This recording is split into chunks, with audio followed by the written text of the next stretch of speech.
Hey guys, welcome back to the channel. In this video, I am comparing the Nikon D850 to the newly announced and newly released Nikon Z7.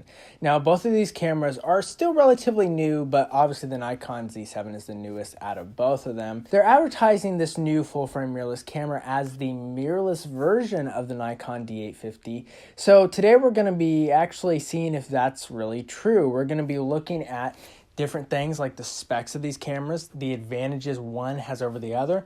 We're also going to be looking at stuff like the ergonomics and other things like that, and even some ISO testing. But I probably honestly won't show the ISO testing in this video, as you know, on YouTube with all the compression, it's hard to really tell what's going on in the images. So there's a link in the description below so you can download some raw files and compare the comparable ISO settings I had for certain images. So anyway, let's get right into this comparison. I'm really looking forward to this. I actually have enjoyed using both of these cameras, so hopefully this comparison will help you make a decision as to which one you are going to buy. Let's start with the Nikon D850, and we're going to look at the specs first. Now, the Nikon D850 is no slouch when it comes to its specifications. We're talking about a 45.7 megapixel BSI CMOS sensor, and that's really good. Okay, we've got an Expeed 5 image processor. It's pretty quick and it processes images, especially raw images, very, very well. The LCD screen on the back is a 3.2 2.36 million dot tilting touchscreen. It's not a swivel out screen like some of the Canons and Panasonic cameras, but for what it's worth, if you're using it for overhead shots or you're getting a low shot, the tilty screen is definitely useful. It does do 4K UHD video recording at 30 frames, and that is full frame 4K. That's very nice to not have any crop factor going on, especially when let's say you have a 12 millimeter lens, you want it to be 12 millimeters. You don't want it to be, cropped and be even more than that. So anyway, that's really nice. It has that. It also has a multicam 20K 153 point autofocus system. Now, the autofocus system in this thing is obviously a contrast-based autofocus system, and you can see that definitely if you use live view and take pictures with that. It is a little bit choppy, and if anybody has ever used a Nikon camera in live view, you know it's not the most productive of autofocus, but in the actual viewfinder, it works very, very well, and it's very, very accurate. It has a native ISO of 64 and it goes up to 25,600. But if you need that to be extended, well, you're in luck because it extends to 32 ISO or 102,400 at its max. And so I don't see why anyone would ever shoot at 102,400, but it is there if you think you need it.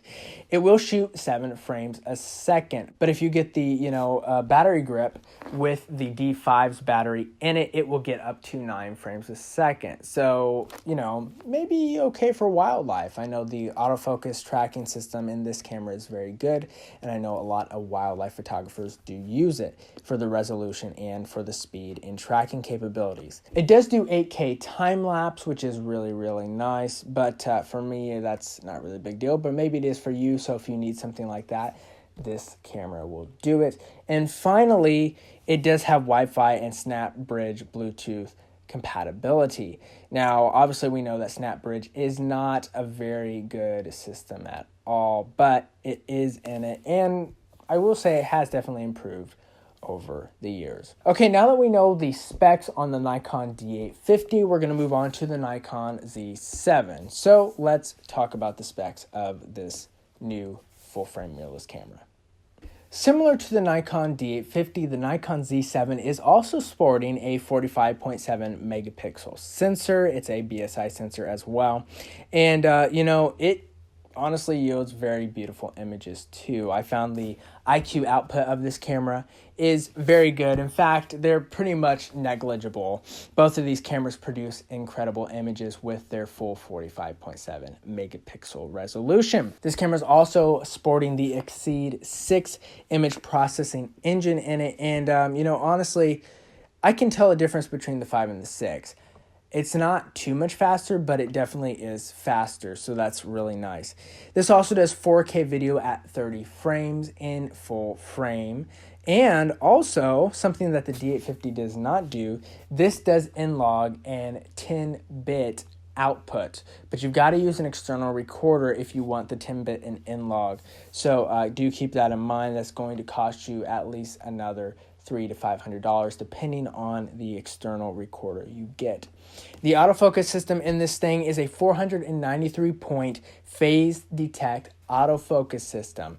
And I'm going to say for Nikon's first attempt at a phase detect autofocus system, it's pretty good. I found it to be relatively accurate, not only in photo, but in video as well, which definitely could be a major selling point for people who do hybrid shooting. This also has a built-in 5-axis vibration reduction system on the sensor. So the sensor is basically on a gimbal, and it moves around. Nikon calls it IBVR, or in-body vibration reduction, and it honestly is incredible. Like, it's not jittery, none of that. I'm really impressed with the stabilization on the sensor of this camera. Now, the EVF is a 3.6 million dot EVF with Nikkor optics inside, so there obviously is some Nikkor glass in between the little LED screen, or the little LCD screen inside the EVF and all of that, which makes for a really clear and beautiful experience when shooting through the viewfinder of this Nikon Z7. Now, this will shoot 9 frames a second, so that can definitely be something that people want.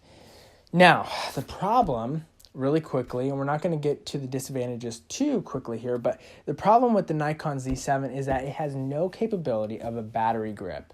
Okay, there's nothing. There is a battery pack coming out for it, but that will not have any form of shutter button or anything on it.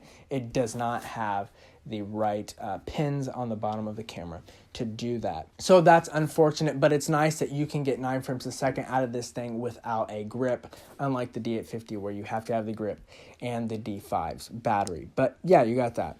Now, the ISO is 64 to 25,600, okay? And so that's really good. I also think this one extends to 32 and goes up to 102,400 on the ISO, so that's very comparable between these two cameras.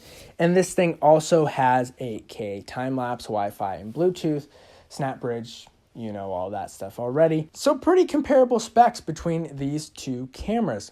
Now, I did forget to mention the memory card in both of these cameras. This camera has one XQD card. The D850 has one XQD card and one SD card that is UHS 2 compatible. And this camera only has one card slot, and it's an XQD card slot. Now that we've talked about the specs of these two cameras, let's talk about the ergonomics of them. Now, ergonomics obviously are very subjective, but they are really important for many photographers. So if you're not comfortable holding your camera, chances are you're not comfortable using it. So anyway, we're going to start with the Nikon D850 once again. Now, the ergonomics of the Nikon D850 are really good in my opinion. In fact, they're one of the best ergonomic experiences I've ever had on a camera. It has a very nice deep grip, and that's great for big hands and small hands alike. It's a hefty, chunky camera that has a good weight to it, which I really enjoy. The viewfinder is really nice to look through. It's a beautiful big viewfinder, and I just enjoy looking through that. All the buttons are placed very well and very strategically, in my opinion, and they all are just, really placed perfectly overall, I think. And so, yeah, I think the D850 is an incredible camera in terms of hand feel and ergonomics, and you really couldn't go wrong if that was a major factor for what camera you're going to purchase. All right, moving on to the Nikon Z7, very similar to the D850, it has a nice deep grip. Now, I don't know really if it's deeper than the D850, but based on my measurements, they're pretty close to the same, and it's probably the deepest grip of any full-frame mirrorless camera, or any mirrorless camera for that matter, on the market. And so that was really nice when I picked up this camera, and I really felt at home holding it. in terms of the grip. Now, you do miss out on the buttons on the left-hand side. You know, you now have it in a digital menu, and that can be a good thing and a bad thing just depending on what type of shooter you are. If you're used to the physical buttons, then this may potentially be a problem for you when you're first starting to use the Z7. But if you're like me, you'll get used to it relatively quickly and it really won't become an issue. Other than that, you know, once again, the buttons I feel like are very well placed, except for the menu and magnification buttons. I found them kind of clunky and awkward to use, and especially when I'm looking through the viewfinder to review my images, it's kind of hard to zoom in and zoom out when it's right by your cheek and you know you're trying to look through the viewfinder. But overall, pretty good on the ergonomics of the Nikon Z7. The next thing I want to talk about is the advantages of these cameras. Now, obviously the D850 is going to have some features and some capabilities that the Z7 does not have, and vice versa. But you know, I want to talk about these because for many people, this is where they're struggling at when it comes to purchasing one camera over the other. You know, which camera should you get? Why should you purchase the Z7 over the D850 or vice versa? So we're going to look at the advantages of each camera over the other, and hopefully this part of the video will help you figure out which camera you are going to purchase. So let's look at the advantages the D850 has over the Nikon Z7. So what are the advantages the Nikon D850 has over the Nikon Z7? Well, number one, the Nikon D850 has 2 card slots. As you probably already know, the Nikon Z7 does not, and I mentioned that earlier in the video. Anyway, if you shoot redundantly, if you shoot overflow, you're going to realize that the Nikon Z7 camera clearly is not for you because one card slot just won't work with redundancy or overflow. Unless you had, you know, something like a wireless system where you could upload in real time your images to that. But anyway, if you're doing it in camera, the D850 is the better choice when it comes to backing up your images. So keep that in mind. Going a little bit back to the ergonomics of the cameras, the Nikon D850 has the buttons on the left-hand side of the screen. Now, why is that a big deal for many people? Well, for some, it's just they're used to it and they don't want to give that up. For others, they feel it's a much more professional way of having the buttons laid out, and I honestly kind of have to agree. Using the buttons on the side feel, you know, slightly more natural than pressing a button and then touching the screen or scrolling through a screen to get to the same setting. So that's kind of the advantages of this thing, is that it does have the buttons on the side of the screen, and in terms of ergonomics, it's much better when you're trying to review the sharpness of an image using the magnification tools and all of that. So you've got that going for this camera as well. Now, I don't want to talk too much about battery life, but after shooting with both of these cameras, I've owned the D850 for a while now, but after shooting with the Z7, definitely the D850, at least in my experience, won in terms of battery life. So that's definitely going to be an advantage over the Z7, is that the D850 seems to have better battery life. And so, you know, if you're doing a long wedding day and whatever and only have 2 batteries, let's say, it's probably going to be better to carry the D850. You could probably do it with the Z7, but you're definitely going to have a longer battery life overall with the D850. But don't judge me for that. That's just in my personal experience with shooting with both of these 2 cameras. So that's all I gotta say, really, in terms of the advantages that the D850 has over the Nikon Z7. Actually, there is one more thing I feel like the Nikon D850 does better than the Nikon Z7, and that is its tracking autofocus. The tracking autofocus in the D850 just seems more accurate overall than the Z7. I think the Z7 will get there with firmware updates. We'll see better autofocus performance and all of that. But definitely, I feel the D850 is still king in terms of autofocus when it comes to these 2 cameras. Now that we talked about the advantages the Nikon D850 has over the Nikon Z7, we're going to look at what the Nikon Z7 has to offer as compared to the Nikon D850. So let's get right into that. So number one, the Nikon Z7 is an amazing camera. I think it's a great camera. Now, the advantages that this thing has are quite a few things, in my opinion. Number one, The face detection autofocus system, especially in video, is very, very good. Compared to the autofocus system in this for video, it's just, they're not even comparable. This thing beats it hands down. Hands down, the Z7 beats the D850 in autofocus tracking video. You know, it's really incredible that you have the 10-bit output. Now, like I said, you will have to buy an external recorder, and that does suck. But I can tell you this camera doesn't do that. This camera does. And to have a log profile, even if it is just, you know, even if you do have to actually, you know, get that external recorder, to have log in a Nikon camera is just a dream, especially for people wanting to stick and stay in the Nikon system, but really need better video features. So definitely the autofocus and that log is really, really helpful. Some other notable things about the Nikon Z7 and the benefits of mirrorless cameras in general is the EVF. The nice thing about the EVF is that you do get that auto exposure, which basically what you see in the camera is pretty much what you get when you take the image, which is super, super nice. So when you're rushing and you got to see, you know, let's say you're at a wedding and you need to take a quick picture and you realize, I'm way overexposed. You can tell that. Now, of course, you could read the meter, the exposure meter inside the D850, and that's what people have done for years, and there's never really been a problem with that. But I feel like with the EVF, it allows you to react much faster to certain tough lighting situations, so that's very nice. The other nice thing about using an EVF is that you can actually review the images that you just took inside of the EVF. Not only can you check for critical sharpness better, but also let's say it's a really sunny day and it's hard to see what's going on in the back of the screen. All you have to do is look right through the viewfinder, and there you go. You will see what your image looks like without having to worry about, you know, it being too sunny, or, you know, without having to worry about misjudging a photo sharpness or not. So that is definitely some awesome, awesome advantages that the Nikon Z7 has over the Nikon D850. So who are these cameras for, right? I guess we always ask this question at the end of videos like this. Who are these cameras for?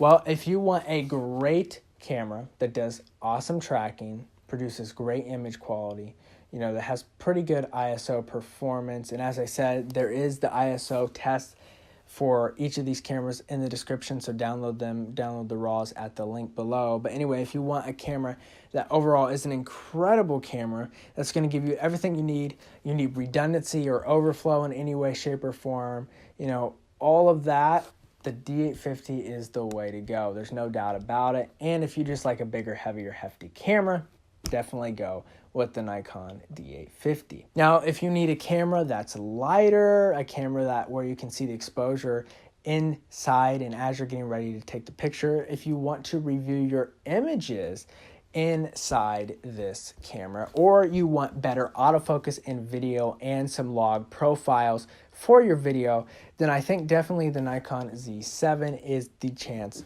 you want to take. Now, of course, you do have the bigger mount, which I really should have highlighted more in both of these, you know, in this comparison, the different mounts, the Z mount versus the F mount. But, you know, the Z mount is definitely the future of Nikon, whereas the F mount is eventually, in my opinion, going to die off. Not now, but it will eventually die off. Guys, thanks for watching. I hope you enjoyed this comparison video, and hopefully this helped you pick which one you're going to buy. If you're interested in buying them, there are some links in the description below, and if you buy at that link, that helps the channel out, so please consider doing that. And also, please consider helping me out by subscribing, sharing with your friends, or even liking and commenting on this video.